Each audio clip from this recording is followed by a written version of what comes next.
यदि आप भी वर्तमान में क्लास 10th या क्लास 12 में स्टडी कर रहे हैं तो आपका अगर हिंदी सब्जेक्ट है तो हिंदी सब्जेक्ट में हिंदी जो व्याकरण होता है तो व्याकरण में काफी महत्वपूर्ण टॉपिक एक चैप्टर है जिसे हम बोलते हैं समास। और समास से आप देखिएगा कि हर साल बहुत सारे ऑब्जेक्टिव प्रश्न पूछे ही जाते हैं, चाहे आप 10th के विद्यार्थी हो या 12 के। समास जो पूरा अपना पाठ है उस समास के पूरे पाठ के पूरे कॉन्सेप्ट को सीख लेंगे ताकि इससे कोई भी प्रश्न आए तो एग्जाम में आपसे गलत नहीं हो। और उसके साथ साथ इससे 50 महत्वपूर्ण ऑब्जेक्टिव प्रश्न का लाइव टेस्ट भी आपका होगा। तो चलिए शुरुआत करते हैं। अभी का ये क्लास किनके लिए? तो जो भी विद्यार्थी वर्तमान में 10th में या 12 में स्टडी कर रहे हैं उनके लिए समास की पूरा कॉन्सेप्ट जिस कॉन्सेप्ट से प्रश्न आता है उसको हम लोग पूरा सीख लेंगे। देखिए हम लोग महत्वपूर्ण क्या है कि समास को हम लोग कैसे पहचानते हैं, ध्यान से समझिएगा। ये कोई भी हिंदी क्या है, लैंग्वेज सब्जेक्ट है। कोई भी भाषा विषय आप पढ़ रहे हो, हिंदी, संस्कृत, उर्दू, इंग्लिश, कोई भी भाषा विषय, उसमें दो पार्ट होते हैं। एक पार्ट होता है अपना जो उसका लिटरेचर साहित्य जिसे आप बोल सकते हैं, इसमें गद्य खंड, पद खंड, मतलब कविता कहानी हम लोग पढ़ते हैं, बुक होता है। एक होता है व्याकरण वाला पार्ट, हर एक लैंग्वेज सब्जेक्ट में आपका रहेगा। तो कविता और जो कहानी हम लोग पढ़ते हैं, जो बुक हमारा होता है 10th का, 12 का, 9th 10th किसी का, वो अस्थाई है। अस्थाई कहने का तात्पर्य क्या है, मतलब जिस क्लास में हम पढ़ेंगे उसी क्लास में उसका उपयोग है, उसके आगे उसका कोई महत्व नहीं बचता है। और वहीं पे जो दूसरा उसका पार्ट होता है, चाहे इंग्लिश का हो, संस्कृत का हो या आपका इस हिंदी का हो, उसमें जो दूसरा पार्ट होता है उसका ग्रामर वाला पोर्शन, व्याकरण वाला, वो अस्थाई होता है। अब देखिए व्याकरण से चाहे आप देखिए 1 2 3 4 5 से लेकर 12 में पढ़िए, 10th में पढ़िए, 9th में पढ़िए, अगर आप संज्ञा पढ़ लिए हैं कि हाँ ये व्यक्तिवाचक है, जातिवाचक है, भाववाचक है, द्रव्यवाचक है, समूहवाचक है, तो उसका कॉन्सेप्ट चेंज नहीं होगा। हाँ उससे हर एक क्लास के लेवल पे प्रश्न बनेगा। लाकि कहने का मतलब क्या है कि अगर आप ये सभी व्याकरण को एक बार पढ़ लेते हैं 9th में, 10th में, 12 में, तो आगे आपको पढ़ने की आवश्यकता नहीं। आप किसी भी एग्जाम की तैयारी करेंगे जहां पे हिंदी व्याकरण से प्रश्न आएगा तो समास यही रहेगा, वो बदलने नहीं जा रहा है। जैसे इंग्लिश में देखिए नाउन हो गया, टेंस हो गया, वॉइस वगैरह हम लोग एक बार बनाना सीख लिए तो किसी भी क्लास में चले जाएंगे, थोड़ा सा उसके लेवल के प्रश्न का अभ्यास अगर हम लोग कर लेते हैं तो उसका जो मेन कॉन्सेप्ट होता है, जो थ्योरी होता है, वो चेंज नहीं होता है। तो आज हम लोग 10th और 12 देखिए, ऐसे तो ये मैं बोला कि समास जिनके भी टॉपिक में उनके लिए उपयोगी है, बट हम लोग जो क्वेश्चन का अभ्यास करेंगे, मतलब ये तो पूरा मैं आपको कॉन्सेप्ट सिखा रहा हूं, इसके बाद मैं 50 महत्वपूर्ण प्रश्न बता दूंगा किस रूप में आप कॉन्सेप्ट सीखे हैं तो उससे इस साल एग्जाम में प्रश्न आएगा। तो जो क्वेश्चन हम लोग लेंगे वो सिर्फ 10th और 12 लेवल का होगा, कि जो मैट्रिक और इंटर बोर्ड एग्जाम में पूछा गया है उन्हीं प्रश्नों की हम लोग चर्चा करेंगे। 10th और 12 दोनों क्लास के विद्यार्थियों के लिए क्लास महत्वपूर्ण है, तो ध्यान से देखिएगा। और चलिए शुरुआत करता हूं। देखिए इस पे किस पे आपको फोकस रहना है। तो अपने से जैसे ही हम 9th में आते हैं, 10th में, 11th में, 12 में, किसी भी क्लास में, तो अब अपने से ये नहीं पूछेगा कि समास किसे कहते हैं, तत्पुरुष समास क्या है, चाहे इंग्लिश ग्रामर का उदाहरण की वॉइस किसे कहते हैं, एक्टिव वॉइस क्या है, पैसिव वॉइस क्या है, ये अपने से नहीं पूछते। अपने से क्या पूछेगा समास में कि कुछ शब्द देगा, क्या बताइए ये किस समास का उदाहरण है, या ऊपर लिख देगा कि निम्न में से कौन तत्पुरुष समास का उदाहरण है। मतलब अपने को समास पहचानने पे फोकस रहना है, जो यहाँ पे लिखा गया है। तो आइए ध्यान से अंत तक देख लीजिएगा। आज के बाद से समास से कोई भी प्रश्न आएगा, ऐसे टेस्ट भी होगा, तो ध्यान से अगर आप अभी क्लास में पूरा कॉन्सेप्ट सीख लेंगे तो 50 प्रश्नों का जो महत्वपूर्ण टेस्ट होगा उसमें मैं दावा के साथ कह सकता हूं, अगर आपका ध्यान अगर क्लास में होगा तो 50 में 50 आप सुनिश्चित करेंगे और एग्जाम में भी कोई प्रश्न आपसे गलत नहीं होगा, क्योंकि इन्हीं 50 प्रश्नों से एग्जाम में भी प्रश्न पूछा जाएगा। चलिए शुरुआत करते हैं, ध्यान से देखिएगा अंत तक। यहां पे देखिए समास, सबसे पहले परिभाषा थोड़ा सा जान लेते हैं, अपने को रटना नहीं, मैं फिर से मना कर रहा हूं, तो समास पहचानने आना चाहिए, ठीक है। तो समास क्या है? तो जब दो या दो से अधिक शब्द अपने बीच के चिन्ह को, जो भी उनका विभक्ति चिन्ह है, बीच में कोई भी योजक चिन्ह हो, उसको छोड़कर जब एक हो जाते हैं तो उसे समास कहते हैं, ठीक है। वही परिभाषा यहां पे बताया जा रहा है कि दो या दो से अधिक शब्दों के मिलने पर जो एक नया स्वतंत्र पद बनता है उसे समस्त पद तथा इस प्रक्रिया को क्या कहते हैं? समास कहते हैं। समास होने पर बीच की विभक्तियां, शब्द तथा और आदि अव्यय का लोप, मतलब वो विलुप्त हो जाते हैं। अब यहां से क्या प्रश्न पूछता है कि समास किसका मिलन है? तो दो या दो से अधिक शब्दों का मेल है समास। जैसे हम लोग पूछे संधि में क्या होता है, तो दो वर्णों का योग होता है, उसी तरह समास में क्या होगा, दो शब्दों का योग होता है, ठीक है। और इसमें जो भी बीच का विभक्ति होगा, शब्द होगा या और आदि अव्यय होगा, उसका लुप्त हो जाता है। आगे आपको क्लियर समझ में आएगा। और समास में कुछ और विशेषताएं, तो समास में दो पदों का योग है। देखिए एक प्रश्न ये भी पूछा जाता है कि समास किसका योग है, तो दो पदों का योग है। दूसरा इसका विशेषता हो गया कि दो पद मिलकर एक पद का रूप धारण कर लेते हैं। दो पद मिलकर एक पद बनेंगे तो उसे हम लोग बोलते हैं समास, और वहीं एक पद को तोड़ेंगे दो या दो से अधिक पद में तो उसे बोलते हैं समास विग्रह, जो आगे अभी हम लोग पढ़ेंगे। फिर तीसरा इसका विशेषता क्या होता है समास का, कि दो पदों के बीच की विभक्ति का लोप हो जाता है, वहीं जो मैंने ऊपर बताया जो भी बीच के चिन्ह होगा उसका लोप हो जाएगा। चौथा विशेषता कि दो पदों में कभी पहला पद प्रधान होता है, कभी दूसरा पद प्रधान होता है और कभी दोनों पद प्रधान होते हैं। ये जो है मतलब कि आगे समास का हम लोग भेद देखेंगे तो इसी आधार पर उसका डिफिनेशन हम लोग देने का प्रयास करेंगे। ऐसे प्रश्न भी पूछता है कि किस समास का पहला पद प्रधान है, दूसरा पद प्रधान है, किस समास में दोनों पद प्रधान होते हैं, किस समास में कोई अन्य पद प्रधान होता है। तो ये पर हम लोग पढ़ेंगे मतलब उसका पूरा विग्रह, उसका परिभाषा।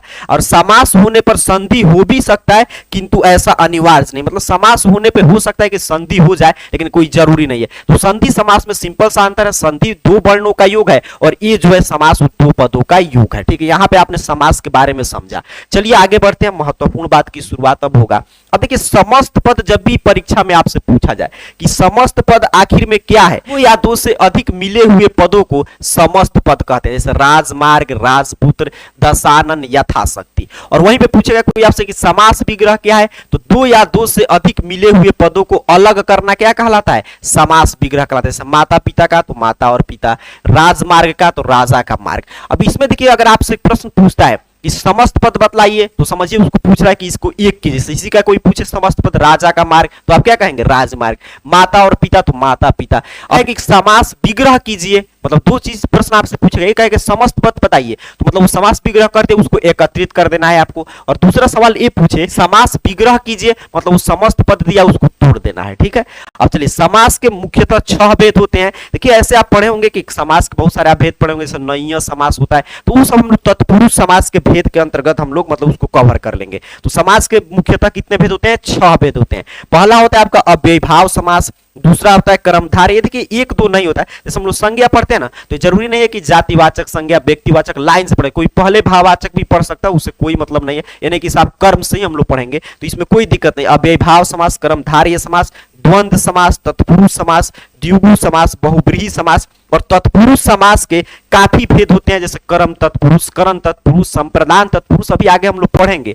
और उसी में एक होता है आपका इसका स्वतंत्र होता है नय्य समास। तो नय्य समास को काफी लोग इसी में मतलब कि पढ़ लेते हैं, लेकिन वो नय्य समास क्या है, तत्पुरुष समास का ही भेद होता है नय्य समास। तो तत्पुरुष समास में हम लोग उसको कवर करेंगे। अब यहां से मेन प्रश्न हम लोग को मिलना शुरू हुआ। अभी तो हम लोग समास के बारे में बेसिक बेसिक बात सीख रहे थे। अब यहां से जो प्रश्न बनेगा कि आपसे पूछेगा कि इस समास का विग्रह कीजिए या इस समास का समस्त पद बतलाइए या पहचानिए, जैसे कोई भी शब्द दे देगा, जैसे यही शब्द है कह देगा यथाशक्ति कौन समास है और 4 ऑप्शन इसी में से कोई रहेगा। ठीक है, ये आपका समास के लिए ऑप्शंस हो गए। चलिए आइए एक एक समास को लेकर समझते हैं। सबसे पहले जो सबसे आसान समास है जिसे हम लोग बोलते हैं द्वंद्व समास, उसके बारे में पढ़ते हैं। हर एक समास को बस आपको अब यहां से फिर से मैं आपको याद दिलाना चाहूंगा कि आपको किस बात पे फोकस रहना है, तो बस इसको आप समझ लें। ठीक है, कि पहचानने आपको आ जाना चाहिए, रटना नहीं है कि परिभाषा अगर आपको याद है नहीं है उससे कोई मतलब नहीं, बस इसको पहचान ले, याद रहेगा परिभाषा तभी आप पहचान पाएंगे।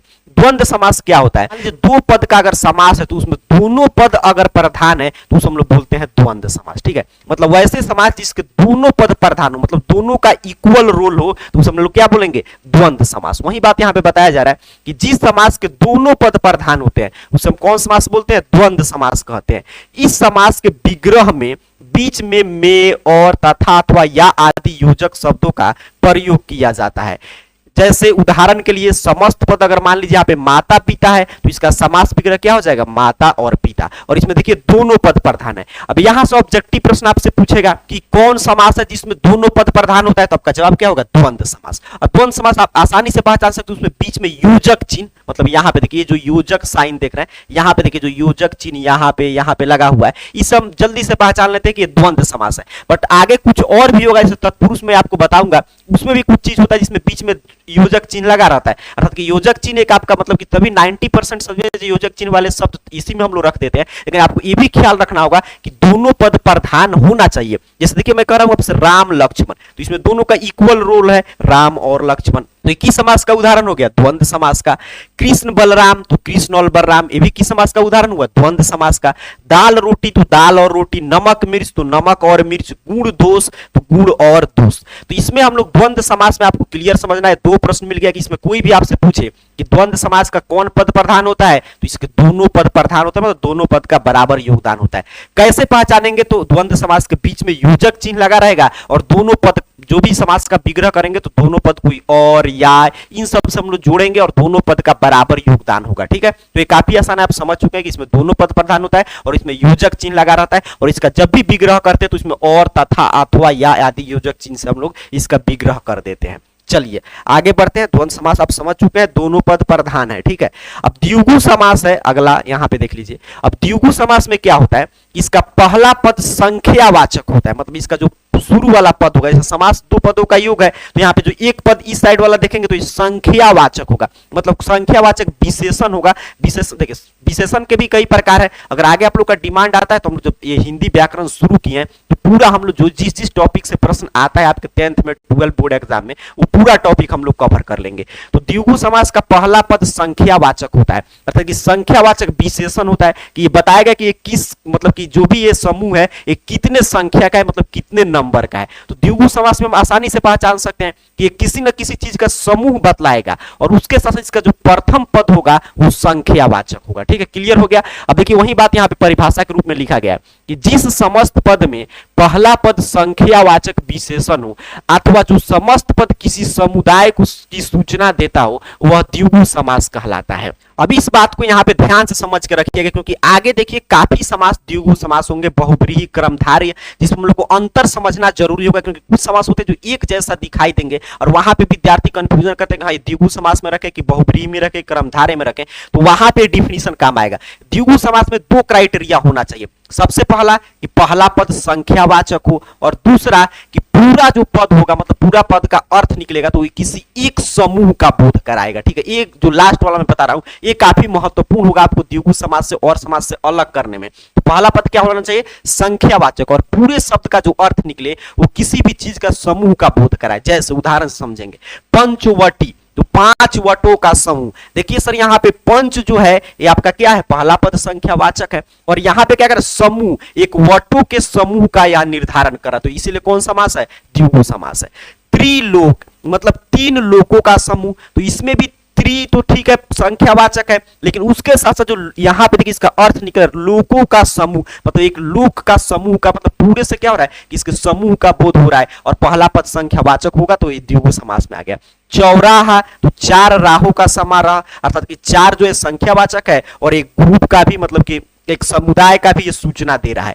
अष्टाध्यायी तो अष्ट मतलब कि 8 अध्यायों का समाहार, तो 8 जो है आपका संख्यावाचक है और अध्याय एक समुदाय है जिसका पूरे समुदाय के बारे में बता रहा है। ठीक है, 9 ग्रह तो 9 ग्रहों का समाहार, तो 9 तो आपका संख्यावाचक हो गया और ग्रह का समाहार मतलब ग्रह के समुदाय के समस्त पद है। द्विगु द्वंद्व समास में अभी हम लोगों ने क्या समझा कि दोनों पद प्रधान होंगे। ठीक है, द्वंद्व समास में दोनों पद प्रधान होते हैं, और इसमें क्या होगा आपका द्विगु समास में, तो द्विगु समास में पहला पद संख्यावाचक होगा और पूरा जो अगर पद की चर्चा करेंगे तो किसी न किसी एक समुदाय के समूह के बारे में आपको बताएगा। तो ये दो समास उम्मीद कर रहा हूं आप आसानी से पहचान लेंगे। ऐसे जब प्रश्न की अभ्यास करेंगे तो और सब कॉन्सेप्ट आपका क्लियर होगा। अब देखिए अगला जो है हमारा कर्मधारय समास, इसमें क्या बताया जाता है कि कर्मधारय समास में पहला पद विशेषण होता है और दूसरा पद मतलब विशेष से विशेषण, तो विशेषण टॉपिक में अभी आप समझ लीजिए कि जो भी शब्द जो है संज्ञा या सर्वनाम की विशेषता बतलाते हैं वो विशेषण, और जिस शब्द की विशेषता बताई जाए वो विशेष्य होता है, मतलब जो विशेषता बतलाएगा वो विशेषण। जैसे हम लोग कह रहे हैं कि मोहन अच्छा लड़का है, अब अच्छा जो है क्या है तो विशेषण, विशेषता बतला रहा है तो विशेषण हो गया। किसकी विशेषता बतला है, लड़का का, तो विशेष्य हो गया। ठीक है, तो जिसकी विशेषता बतलाई जाए वो विशेष्य और जो विशेषता बतलाए वो विशेषण। तो इसमें जो होते हैं दोनों पद विशेष्य और विशेषण होंगे, मतलब एक पद दूसरे पद की विशेषता बतलाएगा। अब आइए यहाँ पे देखते हैं डिफिनीशन क्या इसका बताया जा रहा है कि जिस समस्त पद के खंड विशेष्य विशेषण हो अथवा उपमान उपमेय होते हैं उसे कर्मधारय समास कहते हैं। उपमान उपमेय मतलब कि आगे एक चैप्टर है उसको हम पढ़ेंगे अगर हिंदी व्याकरण में, तो उसको पढ़ लेंगे। बस यही समझिए कि विशेष से विशेषण मतलब एक पद दूसरे पद का विशेषता बतलाएगा। जैसे कि हम लोग कह रहे हैं चंद्रमुखी, तो चंद्र क्या है, मुख कैसा है आपका, चंद्र के समान है, तो मुख उपमेय हो गया, ये उपमान हो गया, मतलब ये इसकी विशेषता बतला रहा है। लाल मिर्च, तो यहां पे देखिए मिर्च क्या है, विशेषण विशेष्य है, और लाल क्या है, विशेषण। बता रहा है कि मिर्च कैसा है, लाल है, तो कौन सा समास है, कर्मधारय समास। अब देखिए चरण कमल, अब यहां पे भी योजक चिन्ह है, इसलिए मैं बोला कि इस पे ध्यान कीजिएगा। देखिए चरण कमल तो आपको ये नहीं करना कि चरण और कमल हो जाएगा द्वंद्व समास, वहीं पे हम लोग गलती करते हैं और यही सब प्रश्न पूछा जाता है। आपको द्वंद्व समास होने के लिए देखना होगा दोनों पद प्रधान है कि नहीं। यहाँ पे देखिए चरण कमल, तो कमल रूपी चरण, तो इसमें दोनों पद प्रधान है, इसमें क्या प्रधान है, चरण प्रधान है, ठीक है। यहाँ पे देख रहे हैं चरण प्रधान है, तो कमल रूपी चरण हो जाएगा। तो चरण कैसा है, तो कमल रूपी है, तो ये चरण की विशेषता बतला रहा है, तो विशेष से विशेषण है, इसलिए कौन समास है, कर्मधारय। काली टोपी, तो काली है जो टोपी, टोपी कैसी है, काली है, तो टोपी की विशेषता बतला रहा है, इसलिए कर्मधारय समास। महाराज, महान है जो राजा, राजा कैसा है, महान है, तो इसकी विशेषता बतला रहा है, तो विशेष से विशेषण आ गया, इसलिए कर्मधारय समास। नीलकंठ, नीला है जो कंठ, कंठ कैसा है, नीला है, तो ये विशेष से विशेषण, इसलिए कर्मधारय समास। भीषण प्रण, मतलब प्रण, भीषण है जो प्रण, तो प्रण कैसा है, जो भी हम प्रतीक ले कैसा है, भीषण है, तो इसकी विशेष से विशेषण। तो जहां पे एक पद दूसरे, एक पद विशेष हो एक पद विशेषण हो, मतलब एक जो समास का पद हो एक दूसरे पद की विशेषता बतलाए, वो कर्मधारय समास, ठीक है। क्लियर, आप समझ चुके हैं। चलिए आगे बढ़ते हैं, अगले समास को देखते हैं, ध्यान से समझते चलिएगा, क्योंकि देखिए आप 10th में 12 में आप देखिएगा कि कोई भी क्वेश्चन बैंक बनाए, previous year question paper, model paper, समास से प्रश्न नहीं आया ऐसा हो ही नहीं सकता है। और पूरा आज मैं समास आपका खत्म कर दे रहा हूं, और कैसे आप पहचानेंगे इस पे मैं ज्यादा जोर दे रहा हूं, और उसके साथ साथ 50 लाइव 50 ऑब्जेक्टिव प्रश्न हम लोग कर लेंगे, जो इस साल के 10th और 12 एग्जाम में पूछे जाएंगे, उन प्रश्नों की हम लोग चर्चा कर लेंगे, पूरा समास चैप्टर आपका समाप्त हो जाएगा। आगे देखिए बताया जा रहा है तत्पुरुष समास के बारे में, तो इसमें क्या होता है कि इसके जो दूसरा पद होगा वो प्रधान होता है, मतलब सब तत्पुरुष समास का दूसरा पद क्या होगा, प्रधान होगा। और सबसे ज्यादा प्रश्न इसी से पूछा जाता है, क्योंकि इस समास के कई भेद हैं, और उसके साथ साथ इसी में जो मैं नैय समास की चर्चा कर रहा था, वो नैय समास इसी में आ जाएगा, ठीक है। तो यहां पे देखिए बताया जा रहा है कि जिस समस्त पद में दूसरा पद प्रधान हो और प्रथम पद के कारक चिन्ह का लोप हो जाए, उसे तत्पुरुष समास कहते हैं। तत्पुरुष समास कैसे पहचानेंगे, तो इसका दूसरा पद प्रधान होता है। भाई आपसे कोई पूछे कि किस समास का दूसरा पद प्रधान होता है, तो आपका जवाब क्या होगा, तत्पुरुष समास। तो इसका दूसरा पद प्रधान होगा, और इसका जब समास विग्रह होगा, उसमें जो भी मतलब कि कारक चिन्ह रहता है, कर्ता ने कर्म को, और कारक चैप्टर से भी खूब प्रश्न आता है, ठीक है। तो कर्ता ने कर्म को करण से संप्रदान के लिए, इस तरह जो हम लोग पढ़ते हैं, तो उसमें जो भी आपका कारक का चिन्ह होगा वो लुप्त हो जाएगा जब विग्रह से हम लोग समस्त पद की तरफ जाएंगे। समस्त पद और समास विग्रह में आप उम्मीद कर रहा हूं समझ रहे हैं, शुरू में हम लोग पढ़ चुके हैं कि समास विग्रह मतलब समास को विग्रह करना, तोड़ना, और समस्त पद मतलब उसको एकत्रित करना, ठीक है। तो इसमें की पॉइंट आपको मिल गया कि दूसरा पद प्रधान होगा, और उसके साथ साथ इसमें कारक चिन्ह का लोप हो जाएगा। जैसे राजकन्या, तो राजा की कन्या, आप देखिए इसका समस्त पद जब हम लोग बता रहे हैं, तो यहाँ पे की जो है कारक चिन्ह इसका लोप हो गया कि नहीं, लोप हो गया, ठीक है। तो यहां पे देखिए राजकन्या, तो राजा की कन्या, तो इसमें कौन प्रधान है, राजा प्रधान है कि कन्या प्रधान है, आप कहिएगा सर कन्या प्रधान है, बाद वाला पद प्रधान है, दूसरा पद प्रधान है, या बाद वाला पद प्रधान है, या उत्तर पद प्रधान है, बात एक ही है, ठीक है। तीन चीज आपसे इसी को तीन भाषा में आपसे बोला जा सकता है कि तत्पुरुष समास के दूसरा पद प्रधान होता है, तत्पुरुष समास के उत्तर पद प्रधान होता है, तत्पुरुष समास का बाद वाला पद प्रधान होता है, जैसे यहां पे आपने देखा। अब देखिए कह रहे जलमग्न, मतलब जल में मग्न, तो जल प्रधान है कि जो जल में मग्न है वो प्रधान है, तो जो जल में मग्न है वो प्रधान है, इसलिए तत्पुरुष समास है। धनहीन, मतलब धन से हीन, बताइए धन प्रधान है कि हीन प्रधान है, तो कहेगा सर हीन, जो धन से हीन व्यक्ति है वो प्रधान है, उसका बोध न हो रहा है, धन से, धन का बोध हो रहा है, नहीं हो रहा है। कुलदीप, तो कुल का दीप, अब इसमें कुल का बोध आ रहा है कि दीप का, तो दीप का, ठीक है, दीप ही नहीं रहे तो कुल इसमें थोड़ा कर, कुलदीप का मतलब जो कुल का दीप हो, तो कुलदीप, तो उत्तर पद प्रधान है। आप बीती, तो आप पर बीती, ठीक है, कोई बात जरूर नहीं करता, आप बीती सुना रहे हैं, मतलब आप पे जो बीता है उसको सुना रहे हैं, तो इसमें आप प्रमुख है कि आप पे जो काम, मतलब जो चीज बीता है वो प्रमुख है, तो ये बीती प्रमुख है, मतलब उत्तर पद प्रधान है। और यहां पे भी देखिए योजक चिन्ह है, तो ये नहीं कि आप और बीती करके कह देंगे द्वंद्व समास, इसलिए मैं बोला कि कुछ चीज आपको आगे मतलब कि समझ में आएगा जब ध्यान से आप देख रहे होंगे। तो यहाँ पे तत्पुरुष समास क्या होता है, तो जिसमें दोनों पद, जिसमें उत्तर पद प्रधान हो, ठीक है, बाद वाला पद प्रधान हो, और उसके साथ साथ इसमें कारक चिन्ह का लोप हो जाता है जब यहाँ पे इसको एकत्रित करेंगे तब। तो यहाँ पे आपने समझा कि जिसका मतलब कि बाद वाला पद प्रधान है वो तत्पुरुष समास। अब तत्पुरुष समास में देखिए यहाँ पे कारक चिन्ह का लोप हो जा रहा है, तो कारक चिन्ह के लोप के आधार पे तत्पुरुष समास के 6 भेद बताए गए हैं, और कुछ अन्य भेद भी है तत्पुरुष समास के, जिसमें हम लोग नैय समास वगैरह पढ़ लेते हैं। तो आइए हम लोग उसको भी देखते हैं, तत्पुरुष समास के भेद। तो विभक्ति के अनुसार, मतलब चूंकि कारक चिन्ह का लोप हो रहा है इसलिए हमें बताया जा रहा है विभक्ति के अनुसार तत्पुरुष समास के 6 भेद होते हैं। अब देखिए ये प्रश्न अपने से नहीं पूछा जाएगा, लेकिन मैं थोड़ा थोड़ा बता दे रहा हूं कि आपको, ताकि इसके बारे में भी आपसे तो सीधे पूछेगा निम्न में से कौन तत्पुरुष है। अपने से 10th में 12 में कभी नहीं पूछता कि कौन कर्म तत्पुरुष है, कौन आपादान तत्पुरुष है, ये नहीं पूछता है। ये आगे के कक्षाओं में या कॉम्पिटेटिव एग्जाम में जहां पे हिंदी वगैरह रहता है उसमें इससे सवाल बनते हैं, बट थोड़ा सा आपको ज्ञान रहना चाहिए इसका।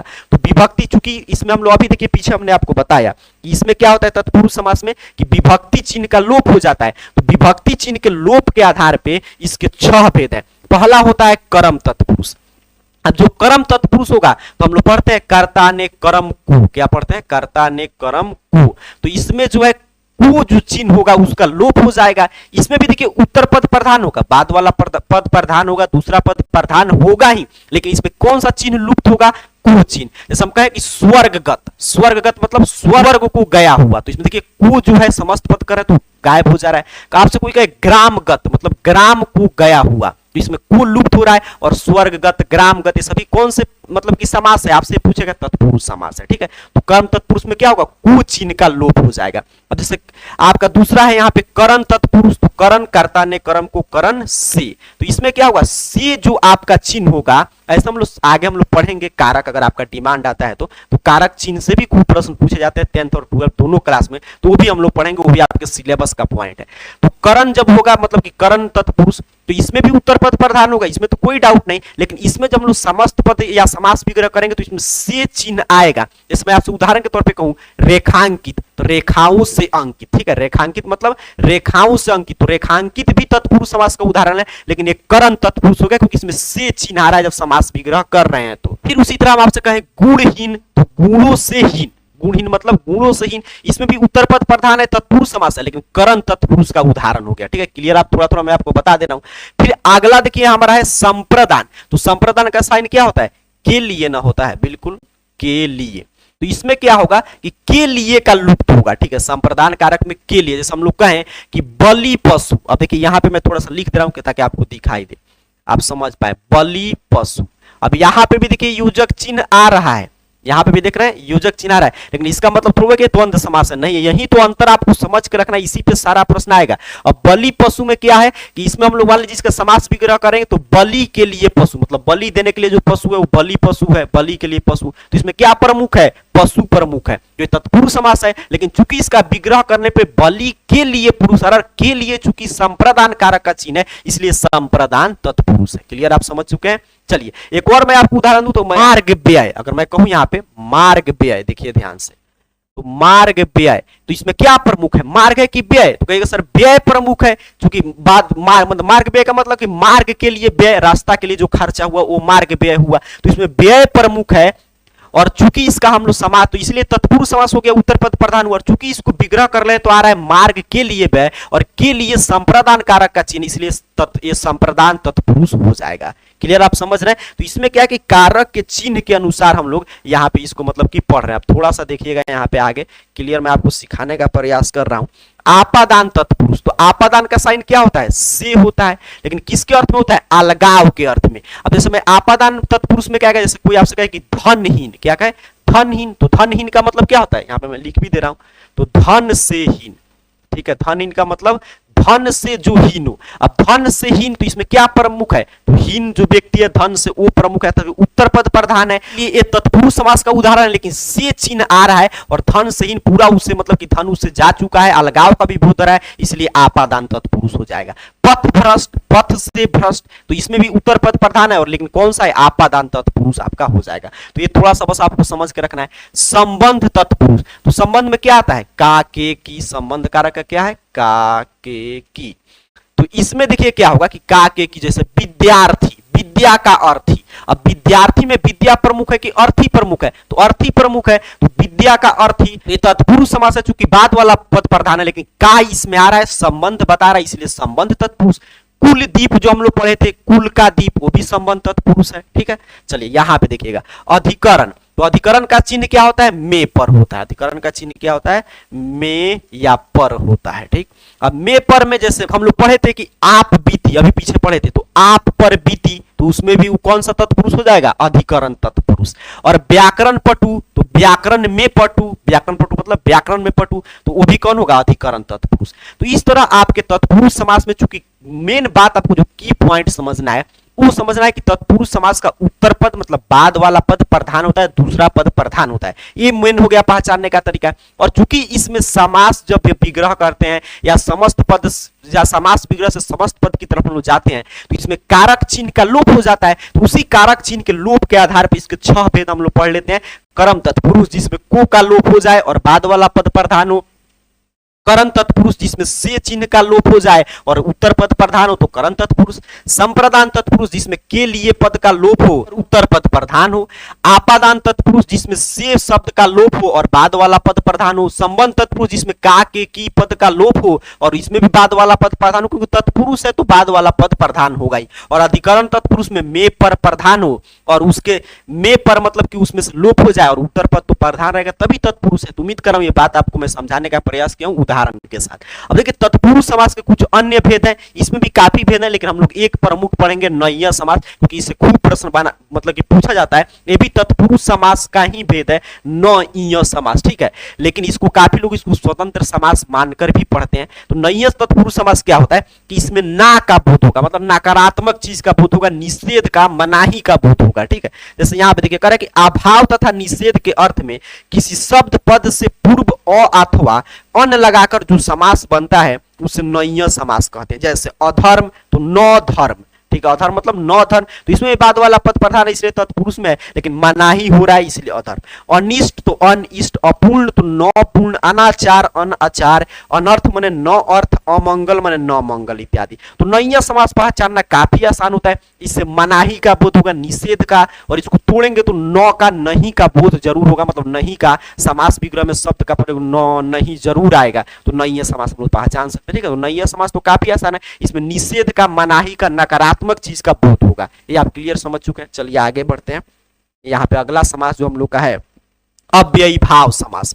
अव्ययीभाव समास में क्या होता है, जैसे तत्पुरुष समास में हमने देखा कि इसका बाद वाला पद प्रधान है, वैसे ही अव्ययीभाव समास का पहला पद प्रधान होता है, ठीक है। अव्ययीभाव समास का कौन सा पद प्रधान होता है, कोई आपसे पूछे तो पहला पद प्रधान होता है अव्ययीभाव समास का। और इसका एक पहचान है कि इसका पहला पद अव्यय भी होता है, ठीक है। अव्यय क्या होते हैं, तो अव्यय देखिए व्याकरण में हुए शब्द होते हैं हिंदी व्याकरण में जिनका रूप जो है लिंग वचन काल के अनुसार नहीं बदले, मतलब जैसे और अव्यय है, यथा अव्यय है, तो यथा किसी भी काल में ले जाएंगे यथा ही रहेगा। या अव्यय है तो या को किसी भी काल में ले जाएंगे उसी तरह किसी वचन के साथ प्रयोग कीजिए, उसमें कुछ भी मतलब उसका वचन काल के अनुसार उसका रूप नहीं बदलता है, तो अव्यय होता है। तो यहां भी बता रहे कि अव्ययीभाव समास तो जिस समास का पूर्व पद अव्यय हो, यहाँ पे क्या लिखा है अव्यय हो मतलब प्रधान भी होता है इसका, और जो उत्तर पद के साथ जुड़कर अव्यय बना दे उसे अव्ययीभाव समास कहते हैं, ठीक है। तो इसका पहला पद अव्यय होता है और पहला पद प्रधान भी होता है। जैसे आमरण, तो इसमें आ जो ये प्रधान है और ये अव्यय ही जोड़कर पूरा मरण में आ लग गया तो आमरण मरण पर्यंत। आ जन्म मतलब जन्म पर्यंत, प्रतिदिन मतलब दिन पर दिन, यथा समय समय के अनुसार, भर पेट तो पेट भरकर। तो इसको भी पहचानना काफी आसान। तो इसका देखिए पहला जो पद है वो क्या है अव्यय है, तो जिसका पहला पद अव्यय वो अव्ययीभाव समास, जिसका पहला पद प्रमुख भी होता है। चलिए आगे बढ़ते हैं बहुब्रीहि समास।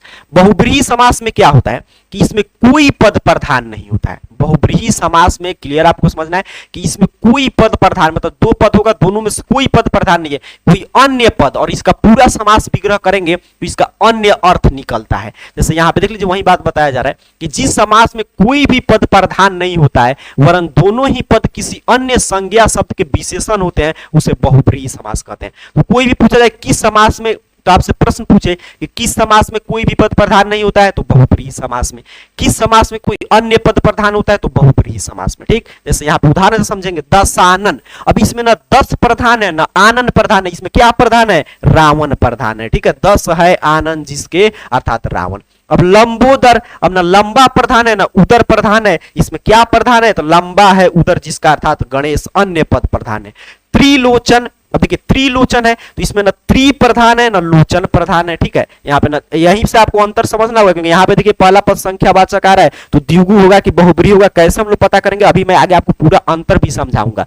तो त्रिलोचन का मतलब क्या होता है त्रि अर्थात कि तीन है लोचन नेत्र जिसके, न लोचन न त्रि, कुछ प्रधान नहीं, प्रधान कौन है यहाँ पे शिव। चतुर्भुज मतलब चतुर चार है भुजाएं जिसकी अर्थात विष्णु, तो इसमें विष्णु प्रधान हो गए।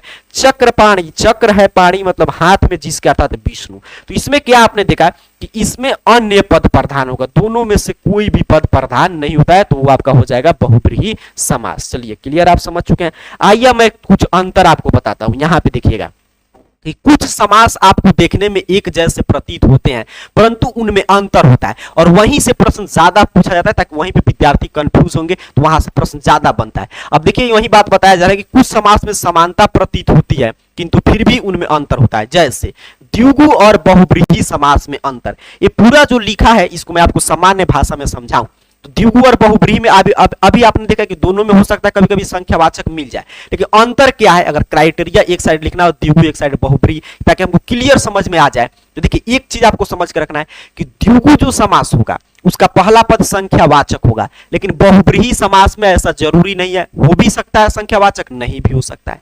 लेकिन द्विगु समास में याद कीजिए, मैं जोड़ देकर बता रहा था कि उसका जो दूसरा में उसमें की पॉइंट बताया था वो क्या था, अगर आपको याद होगा तो आप बताएंगे कमेंट में। तो उसका दूसरा जो की पॉइंट था वो ये था कि पूरा जो पद का अर्थ निकलेगा वो उसी से मिलता जुलता रहेगा और उसके साथ साथ वो पूरा एक मतलब कि समुदाय के का बोध कराएगा, ठीक है, एक समुदाय का बोध कराएगा, एक समुदाय के समूह का बोध कराएगा। लेकिन बहुब्रीहि समास में ऐसा कुछ है नहीं, दोनों में से कोई पद प्रधान नहीं है और जो उसका अर्थ होगा वो निकले नहीं निकले कोई अन्य पद प्रधान हो जाएगा। तो इस अंतर से हम लोग समझ जाएंगे कि द्विगु है और बहुब्रीहि। फिर से मैं रिवीजन आपका करा दे रहा हूं कि द्विगु समास का पहला पद संख्यावाचक होगा, बहुब्रीहि का संख्यावाचक हो सकता है, नहीं भी हो सकता है, लेकिन द्विगु समास का जो अर्थ होगा मतलब कि उसी में से निकलेगा और उसके साथ साथ शब्द के अर्थ से मतलब कि मेल खाएगा और उसके साथ साथ वो किसी एक समुदाय के मतलब कि ग्रुप को समूह को बतलाएगा। लेकिन बहुब्रीहि समास में ऐसा कुछ भी नहीं होता है। अब वहीं यहाँ पे देख लीजिए क्या लिखा गया है कि यद्यपि द्विगु समास में ही बहुब्रीहि समास की ही भांति विशेषण विशेष्य का भाव पाया जाता है